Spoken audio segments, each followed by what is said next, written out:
Hello everyone, I am Ashwini Kumar Vats from Maples Academy and our today's topic is algebraic expressions. So algebraic expression is a combination of constant, variables and operators. जब हम एक constant variable को operator के साथ में लिखते हैं तो ये जो कॉम्बिनेशन है हमारा, इसी को हम बोल देते हैं अलजेब्रिक एक्सप्रेशन। अब ये जो अलजेब्रिक एक्सप्रेशंस हैं, इनके अंदर काफ़ी सारे टर्म्स होते हैं। चलिए उनके बारे में भी जान लेते हैं हम। सबसे पहले तो टर्म्स की बात करते हैं कि टर्म्स क्या होते हैं। देन फैक्टर्स की बात करेंगे कि फैक्टर्स क्या होते हैं। उसके बाद हम कोफिशिएंट्स के बारे में पढ़ेंगे। तो चलिए पढ़ लेते हैं। सबसे पहले जानते हैं कि टर्म्स क्या होते हैं।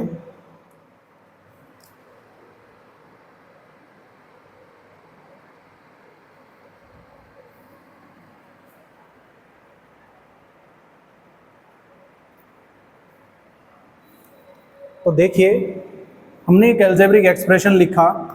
हमने लिखा 3x + 5। इसके अंदर हमने देखा कि यहाँ पर ये एक ऑपरेटर लगा हुआ है। जितने भी हमारे बेसिक सिंबल्स हैं, प्लस, माइनस, मल्टीप्लाई, डिवाइड, ये हमारे बेसिक ऑपरेटर कहलाते हैं। तो ये जो ऑपरेटर है, ये ऑपरेटर टर्म्स को सेपरेट करने का काम करते हैं। यहाँ पर ये एक टर्म है और इस प्लस से और ये आगे तक का जो है ये एक दूसरा टर्म है। इस तरह से टर्म्स को अलग अलग बांटा गया है। तो आई होप समझ आया होगा आपको टर्म्स क्या होते हैं। तो यहाँ पर जो टर्म है, इसमें टर्म है हमारा 3x एंड यहाँ पर दूसरा जो टर्म है वो है 5। अब ये जो टर्म्स हैं, इन टर्म्स में फैक्टर्स की अगर बात करें कि फैक्टर्स क्या हैं, तो फैक्टर्स के बारे में आप देख सकते हैं कि ये जो हमारा टर्म है, इसके अंदर 2 फैक्टर्स हैं। एक है हमारा 3 एंड देन x। 2 फैक्टर्स हमारे पास यहाँ पर हैं। ये जो 5 है, इसमें केवल एक ही फैक्टर है 5। सो जो टर्म है, टर्म के फैक्टर्स हम यहाँ पर इस तरह से लिख सकते हैं। चलिए अब यहाँ देख लेते हैं। Consider the algebraic expression 6x² - 7y। एक और एग्जांपल ले लेते हैं, यहाँ से अच्छे से समझ में आएगा आपको। इसके अंदर 2 टर्म्स हैं। One is 6x² and the second is -7y। 6x² and -7y। अब जब 6x² के बारे में हम बात करते हैं कि भाई 6x² में कितने फैक्टर्स हैं, तो 6x² के अंदर जो फैक्टर्स हैं वो हैं 6x एंड x। इनको जब हम मल्टीप्लाई करते हैं तो हमें 6x² ही मिलता है। तो ये इसके फैक्टर्स कहलाएंगे। अब ये जो -7y था हमारा, इसके अंदर हम देख रहे हैं कि यहाँ पर एक तो माइनस लगा हुआ है, तो इसको हम -1 लिख सकते हैं। देन 7, ये हमने 7 लिखा यहाँ, एंड y ऑल्सो यहाँ पर y है। इस तरह से हम ये कह सकते हैं कि -1, 7 and y are the factors of the term -7y।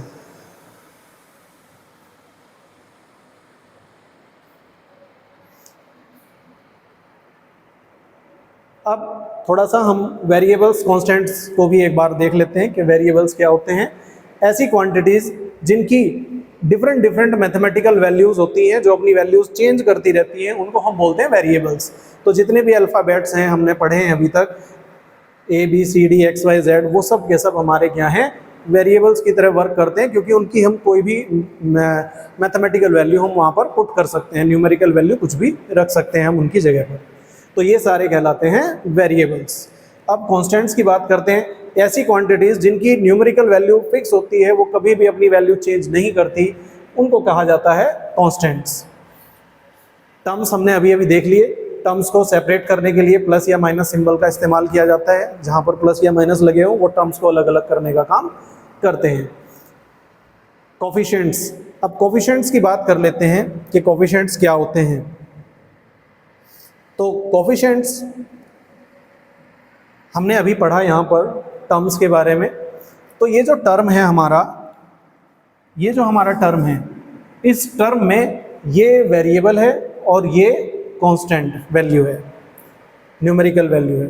तो जब भी हम कोफिशिएंट की बात करते हैं तो कोफिशिएंट किसी भी वेरिएबल का ही होता है।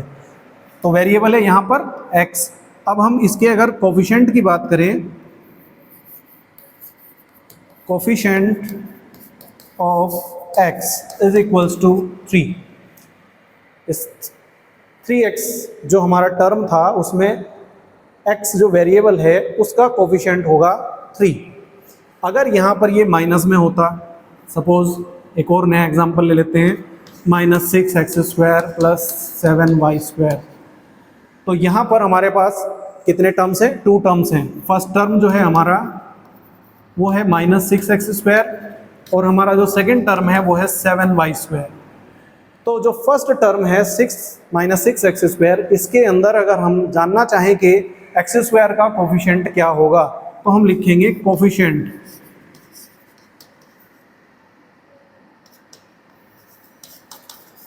Of x²। तो ये होगा -6। इसी तरह से 7y² जो हमारा दूसरा टर्म है उसमें अगर हम कोफिशिएंट निकाल लें, कोफिशिएंट ऑफ y², तो y² का कोफिशिएंट, न्यूमेरिकल कोफिशिएंट होगा 7। न्यूमेरिकल कोफिशिएंट यहाँ मैंने अभी आपको बताए। अब लिटरल कोफिशिएंट की भी बात कर लेते हैं कि लिटरल कोफिशिएंट क्या होता है। तो इसके लिए हमें क्या देखना है, ये जो हमारा 6x² है, अभी तो हमने जो कोफिशिएंट की बात की वो की केवल x² की, लेकिन अगर यहाँ पर केवल हम x की बात करें, कोफिशिएंट ऑफ x, इस टर्म के अंदर अगर हम कोफिशिएंट ऑफ x की बात करें तो उसके लिए हमें देखना पड़ेगा कि इसके फैक्टर्स क्या होंगे। अगर हम यहाँ फैक्टर्स लिखें तो फैक्टर्स होंगे 6x एंड x, ये इसके फैक्टर्स आएंगे। तो हमें केवल यहाँ पर एक x का कोफिशिएंट बताना है। तो ये जो x है इसको छोड़कर बाकी ये जो बचा ये हमारा कोफिशिएंट कहलाएगा -6x। और अब आप देख रहे हैं कि यहाँ पर तो केवल न्यूमेरिकल वैल्यू थी, लेकिन यहाँ पर एक वेरिएबल भी साथ में आ गया है। तो ये वाले जो कोफिशिएंट है इनको तो कहते हैं न्यूमेरिकल कोफिशिएंट, और ये वाले जो कोफिशिएंट है इनको बोलते हैं लिटरल कोफिशिएंट। तो ये होगा हमारा न्यूमेरिकल कोफिशिएंट।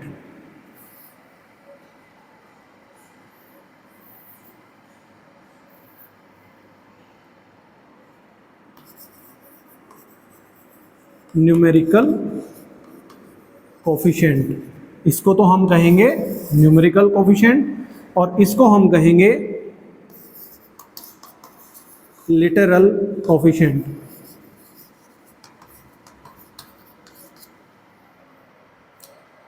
आई होप आपको कोफिशिएंट के बारे में अच्छे से समझ में आया होगा।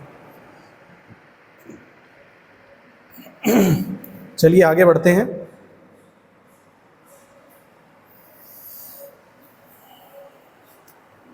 Coefficient. Now types of algebraic expressions. Algebraic expression different types के होते हैं। तो पहला है हमारे पास मोनोमियल। ऐसे एल्जेब्रिक एक्सप्रेशन जिनमें केवल वन टर्म होता है वो कहलाते हैं monomials. For example 25 is a monomial because it has only one term. X has only one term, so it is also monomial. 5x only one term, monomial. 6m, xyz, pqr, ये सारे के सारे ही single term वाले हैं। तो जितने भी one term वाले एक्सप्रेशंस हैं हमारे पास में वो सारे के सारे मोनोमियल कहलाएंगे। इसके बाद बाइनोमियल। बाइनोमियल का मतलब है कि ऐसे एल्जेब्रिक एक्सप्रेशन जिनके अंदर टू टर्म्स होते हैं, only two terms, not more than two and not less than two, exactly two terms, तो उनको कहेंगे हम बाइनोमियल। एग्जांपल के लिए आप देख सकते हैं y minus 2x, one term is y and the second term is minus 2x. 23 plus z, one term is 23 and the other term is z. 40 plus x, 4y plus z, ये कुछ examples हैं binomials के। इसके बाद आ जाते हैं हमारे पास trinomials. Trinomials means ऐसे एल्जेब्रिक एक्सप्रेशन जिनके अंदर ओनली 3 टर्म्स होते हैं वो कहलाते हैं trinomial. For example a plus b plus c, a एक टर्म है, b भी एक टर्म है, c भी एक टर्म है, तो टोटल मिलाकर यहाँ पर 1 2 3 टर्म्स हो गए, इसलिए ये एक ट्राइनोमियल हो गया। आगे और भी एग्जांपल्स हैं x plus y plus z, x minus y minus z, x square plus x y plus 1। तो ये सब एग्जाम्पल्स जो हैं हमारे ट्राइनोमियल के हैं। इसके बाद क्वाड्रिनोमियल्स आते हैं, ऐसे अलजेब्रिक एक्सप्रेशन जिनके अंदर एग्जैक्टली 4 टर्म्स होते हैं वो कहलाते हैं क्वाड्रिनोमियल। और फिर आता है पॉलिनोमियल, एक ऐसा अलजेब्रिक एक्सप्रेशन जिसमें 1 टर्म हो या मोर देन 1 टर्म हो, तो उन सभी को अलजेब्रिक एक्सप्रेशंस को हम पॉलिनोमियल कह सकते हैं। और ये पॉलिनोमियल्स जो हैं ये बाइनोमियल, ट्राइनोमियल, क्वाड्रिनोमियल या फिर मोनोमियल, ये सब हो सकते हैं। ये जितने भी हमने टाइप्स की बात की वो सब के सब क्या थे, वो सब के सब पॉलिनोमियल थे। ये सब पॉलिनोमियल के अंडर आते हैं। Now next is like terms and unlike terms. So ऐसे अलजेब्रिक एक्सप्रेशन जिनमें वेरिएबल्स और वेरिएबल्स की जो पावर्स लिखी होती हैं वो एग्जैक्टली सेम टू सेम होती हैं, वो कहलाते हैं लाइक टर्म्स। और जिनमें सेम नहीं होते वो कहलाते हैं अनलाइक टर्म्स। तो एग्जाम्पल देख लेते हैं हम। यहाँ लिखा हमने 2xy एंड 7xy। तो यहाँ पर वेरिएबल्स हमने चेक किया, यहाँ पर वेरिएबल x और y है, यहाँ पर भी x और y है और इनकी पावर्स भी सेम है, इसलिए ये दोनों के दोनों ही एग्जाम्पल जो हैं वो हमारे लाइक टर्म्स के एग्जाम्पल हैं। ऑल्सो -3x एंड 4x, यहाँ पर भी x एक वेरिएबल है जिसकी पावर 1 है, यहाँ भी वेरिएबल x ही है जिसकी पावर 1 है। सो ये दोनों के दोनों ही जो टर्म्स हैं वो लाइक टर्म्स हैं। Expressions y minus 3x, a plus h plus c, 4x y plus 3 a h c, 2 p q r plus 2 p q have all unlike terms. ये सब के सब अनलाइक टर्म्स हैं क्योंकि कहीं पर भी वेरिएबल और उनकी जो पावर्स होती हैं वो सेम टू सेम नहीं मिल पा रही हैं हमें, इसलिए ये अनलाइक टर्म्स के एग्जाम्पल हैं। नेक्स्ट चलते हैं डिग्री ऑफ पॉलिनोमियल के बारे में। तो जो हाईएस्ट पावर होती है किसी भी अलजेब्रिक एक्सप्रेशन में, वेरिएबल की जो हाईएस्ट पावर होती है वही कहलाती है डिग्री ऑफ दैट पॉलिनोमियल। उस पॉलिनोमियल की डिग्री कहलाएगी। फॉर एग्जाम्पल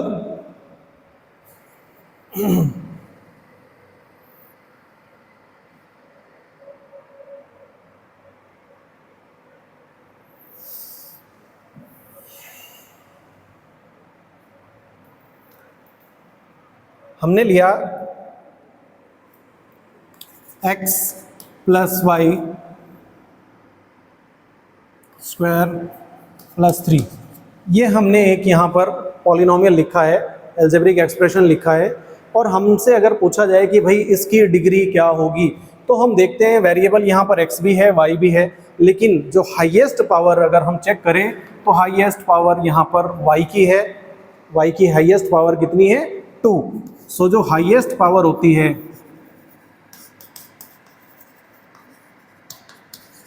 उसी को हम बोल देते हैं डिग्री। तो ये जो 2 है ये इस पूरे अलजेब्रिक एक्सप्रेशन की डिग्री कहलाएगी।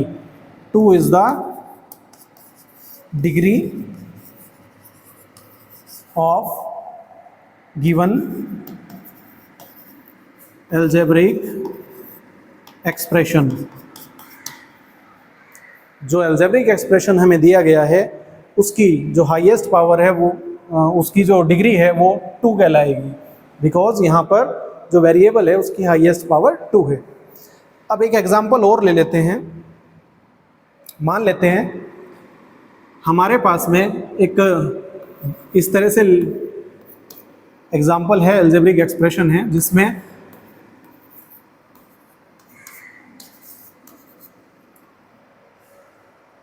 X square plus x square y cube plus y raise to the power 4। तो यहाँ पर अगर हम देखें तो हाईएस्ट पावर कौन दिखाई पड़ रही है आपको? 4। तो इसकी डिग्री 4 होनी चाहिए, लेकिन ऐसा नहीं है। क्या होता है कि अगर दो वेरिएबल्स एक साथ लिखे हुए हैं, दो वेरिएबल्स एक साथ इस टाइप से लिखे हुए हैं, तो उनकी जो पावर्स होती हैं वो ऐड हो जाती हैं। तो यहाँ पर इनकी पावर्स को जब हम ऐड करते हैं तो इन पावर्स का सम हमें मिलता है 5, और ये इस 4 से भी ज़्यादा है। तो इसलिए इस पूरे अलजेब्रिक एक्सप्रेशन की जो डिग्री होगी वो 5 होगी। आई होप आपको समझ आया होगा।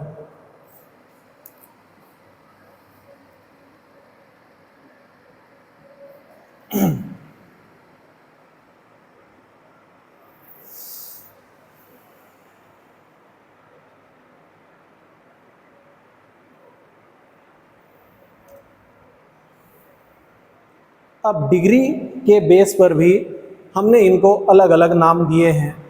डिग्री के बेस पर जिनकी डिग्री 0 होती है, कोई डिग्री नहीं होती, जिनकी 0 डिग्री होती है, वो कहलाते हैं कांस्टेंट। और इस टाइप का जो पॉलिनोमियल होगा उसको कांस्टेंट मोनोमियल कहेंगे या कांस्टेंट पॉलिनोमियल कहेंगे। जिनकी डिग्री 1 होती है उनको हम लीनियर पॉलिनोमियल बोलते हैं या लीनियर बाइनोमियल भी इनको बोल सकते हैं।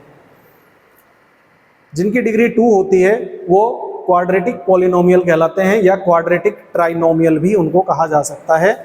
जिनकी डिग्री 3 होती है उनको हम क्यूबिक पॉलिनोमियल बोलते हैं या इनको क्यूबिक ट्राइनोमियल भी कहा जा सकता है। अब अगर इनके नंबर ऑफ टर्म्स की बात करें तो जो कांस्टेंट पॉलिनोमियल होते हैं उसमें केवल 1 टर्म होता है। जो लीनियर पॉलिनोमियल होते हैं उनके अंदर 2 टर्म्स होते हैं। क्वाड्रेटिक पॉलिनोमियल के अंदर 3 टर्म्स होते हैं और क्यूबिक पॉलिनोमियल के अंदर 4 टर्म्स होते हैं।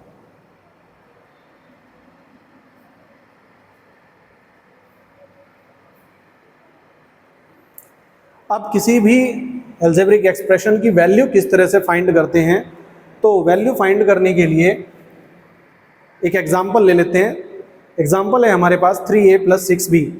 इसमें अगर हमें ये पता चल जाए कि a की वैल्यू कितनी है और b की वैल्यू कितनी है तो हम इस अलजेब्रिक एक्सप्रेशन की वैल्यू फाइंड कर सकते हैं। कैसे करेंगे? यहाँ a की जगह हम वो वैल्यू पुट कर देंगे जो हमें गिवन है और b की जगह भी वो वैल्यू पुट कर देंगे जो हमें गिवन है। सपोज a की वैल्यू 6 है एंड b की वैल्यू 2 है, तो यहाँ पर a की जगह हम 6 पुट करेंगे, b की जगह यहाँ पर 2 पुट कर देंगे। तो 3 6 जा 18 एंड 6 2 जा 12 और दोनों को जब हम प्लस करते हैं तो हमें 30 आंसर मिलता है। इस तरह से हम किसी भी अलजेब्रिक एक्सप्रेशन की वैल्यू फाइंड कर सकते हैं। अब कुछ इंपॉर्टेंट बातें हैं जो हमें याद रखनी है। A number having a fixed numerical value is called a constant। ये constant की डेफिनेशन है। ऐसा न्यूमेरिकल वैल्यू जिसकी वैल्यू फिक्स होती है, ऐसा नंबर constant कहलाता है। A symbol which takes various numerical values is called variable। एक ऐसा सिंबल जिसकी बहुत सारी न्यूमेरिकल वैल्यूज हो सकती हैं वो कहलाता है variable. Combination of constants variables connected by operators such as addition, subtraction, multiplication or division is called an algebraic expression।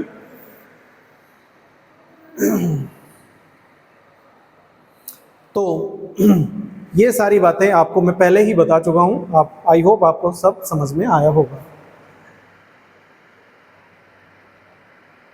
ये भी मैं आपको बता दिया है, फिर से देख लेते हैं कि ऐसा अलजेब्रिक एक्सप्रेशन जिसमें केवल 1 टर्म होता है वो मोनोमियल कहलाता है। ऐसा अलजेब्रिक एक्सप्रेशन जिसके अंदर 2 टर्म्स होते हैं वो बाइनोमियल कहलाते हैं। ऐसे अलजेब्रिक एक्सप्रेशन जिनके अंदर 3 टर्म्स होते हैं वो ट्राइनोमियल कहलाते हैं और जिनके अंदर 4 टर्म्स होते हैं वो क्वाड्रिनोमियल कहलाते हैं। और एक अलजेब्रिक एक्सप्रेशन जिसके अंदर 1 या 1 से ज़्यादा टर्म होता है वो पॉलिनोमियल कहलाते हैं।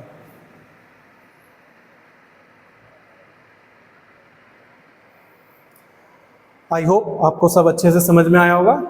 Thank you for watching.